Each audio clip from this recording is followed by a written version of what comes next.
Bonjour. Nous aurions préféré bien sûr venir vous voir et malheureusement les circonstances actuelles ne l'ont pas permis. Ça aurait permis de répondre plus directement à vos questions. Je m'appelle Jean-Louis Bory, je suis avocat au barreau de Clermont-Ferrand. Nous réalisons cette vidéo à la demande de l'intersyndicale.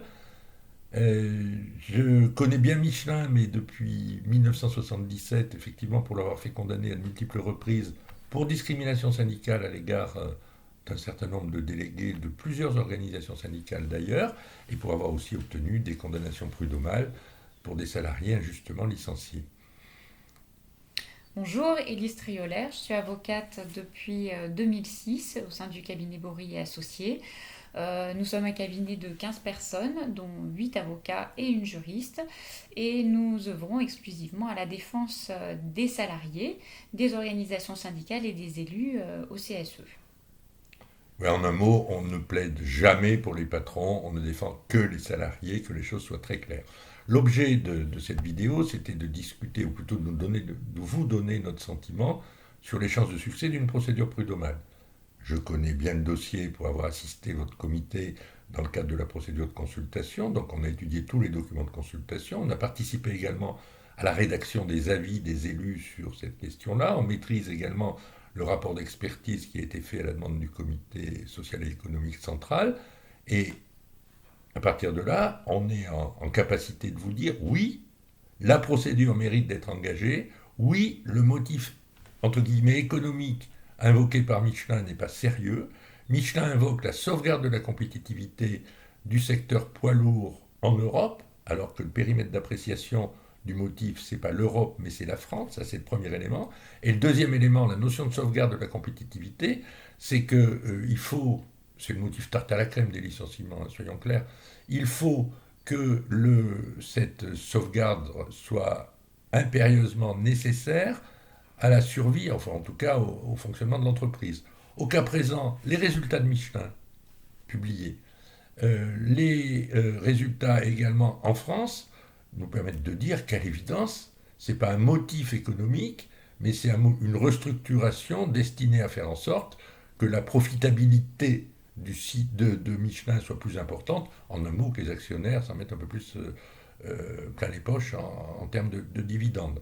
Donc pour nous, c'est clair, nous considérons que le motif économique n'est pas réel et sérieux comme l'exige le Code du travail. Mais cela dit, bien sûr, une procédure, c'est une procédure, et il y a toujours l'aléa judiciaire. Nous n'avons jamais eu pour principe de vendre du rêve aux gens, mais à partir du moment où nous conseillons une procédure, c'est qu'on estime qu'il y a des chances sérieuses de succès. Voilà, donc ces procédures visent à demander une indemnisation du préjudice que vous subissez du fait de votre licenciement. Parce qu'en droit français, on ne peut pas empêcher les licenciements, on ne peut pas empêcher l'accident, on peut simplement indemniser les victimes que vous êtes quand vous faites l'objet d'un licenciement abusif. Donc notre demande devant le Conseil de prud'homme, ça serait de demander l'indemnisation du préjudice du fait de votre licenciement abusif. Alors ce dédommagement, puisque c'est souvent une question que vous vous posez, qui est légitime, c'est à combien je peux prétendre, combien je peux espérer si je fais une procédure devant le Conseil de prud'homme. En septembre 2017, les ordonnances Macron ont introduit le barème Macron, dont vous avez probablement entendu parler, qui est venu plafonner les indemnités pour licenciement abusif qui sont accordées par le Conseil de prud'homme. Donc ce barème, nous le combattons. Nous le combattrons dans le cadre de cette procédure car nous considérons qu'il est contraire aux conventions internationales en ce qui ne permet pas une réparation intégrale du préjudice. Donc nous combattrons ce barème. En tout état de cause, aujourd'hui, vous pouvez consulter ce barème sur le site servicepublic.fr puisqu'il fixe une indemnisation en fonction de votre ancienneté dans l'entreprise et en fonction de votre salaire mensuel moyen. Donc c'est en fonction de ces deux critères que l'indemnisation va être fixée par le juge. Pour cela, il faudra que vous réunissiez des justificatifs de votre préjudice.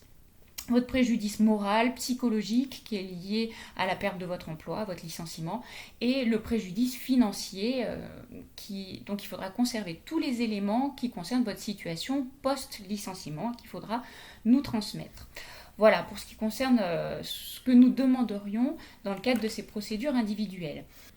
J'ai oublié une chose sur la question du motif économique et de la procédure antérieure.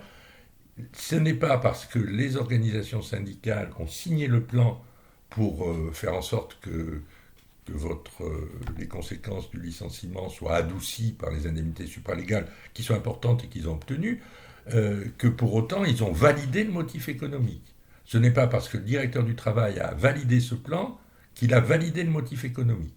Les seuls qui vont contrôler le motif économique, ce sont l'inspecteur du travail pour les salariés protégés, on en reparlera, et le conseil de prud'homme dans le cadre de vos actions individuelles. Maintenant, autre question que vous posez, c'est comment va se passer l'action en justice et quand pouvons-nous attaquer? Alors, il faut attaquer quand on a reçu la lettre de licenciement, on ne peut rien faire avant, et il faut attaquer dans l'année qui suivra le licenciement. Donc il faut que vous nous saisissiez relativement rapidement pour qu'on ait le temps de préparer les dossiers et de préparer cette saisine. Bien sûr, on va faire un tir groupé pour que vous vous retrouviez tous ensemble devant le conseil de prud'homme, et on va au fil de l'eau regrouper les dossiers pour, une fois que les derniers retardataires seront arrivés, pour que nous saisissions le conseil de prud'homme. Comment va se dérouler la procédure dans le conseil de prud'homme? Il y aura d'abord une première étape qui sera la tentative de conciliation qui, à mon avis, n'aboutira à rien parce que je vois mal Michelin faire une proposition amiable à ce stade. Ensuite, un calendrier de procédure qui va être défini par le conseil de prud'homme. Et enfin, d'échange d'arguments entre nous et Michelin. Et enfin, une audience de jugement. Ça sera probablement une première audience, car si les juges ne se mettent pas d'accord entre eux, ils vont appeler un juge professionnel qu'on appelle juge départiteur, et nous replaiderons à nouveau. Voilà, il faut prévoir effectivement, c'est certain, un délai important pour que tout ça se fasse. Voilà, pour ce qui concerne les étapes de la procédure, ces étapes concernent uniquement les salariés qui ne sont pas délégués, qui ne sont pas représentants du personnel, puisque pour ces salariés-là, la procédure sera un petit peu différente, car leur licenciement est soumis à autorisation de l'inspecteur du travail.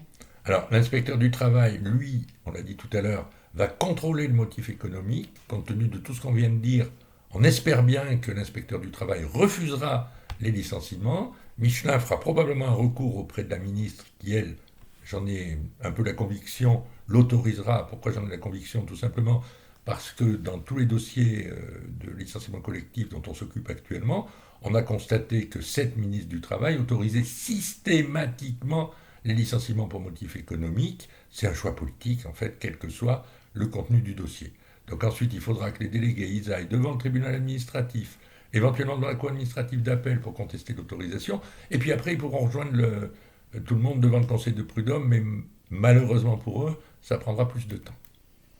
Voilà, alors comment nous saisir? Si vous souhaitez contester votre licenciement, une fois que vous aurez reçu votre lettre de licenciement, pour nous saisir, il suffira de nous retourner le formulaire qui va normalement être joint à cette vidéo, formulaire qui vous demande vos coordonnées, votre état civil, il ne faudra pas oublier de mettre votre mail, votre numéro de téléphone et un certain nombre de pièces à joindre au dossier qu'il conviendra de nous adresser par voie postale à l'adresse de notre cabinet qui sera également jointe dans ce document. Voilà.